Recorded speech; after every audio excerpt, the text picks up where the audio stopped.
ఇన్ని పాపాలు చేసినటువంటి రావణాసురుడు, ఇన్ని పాపాలు చేసినటువంటి దుర్యోధనుడు ఎప్పుడైనా ఒకరోజు సాయంత్రం 6 గంటలకు కూర్చొని ఓపెన్ చేసి ఇది బాధ కలుగుతుందని ఎప్పుడైనా అనుకున్నారా అండి?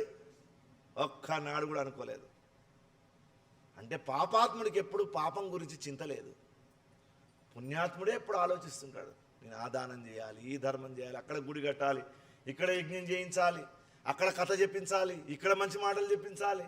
ఈ తపనంత ఎవరు అనుకున్నారు? ఇది పూర్వజన్మ పుణ్యం ఉన్నటువంటి వాళ్ళు మాత్రమే ఇది ఆలోచిస్తారు, వేరే వాళ్ళు ఆలోచించారు. గుర్తుపెట్టుకోండి.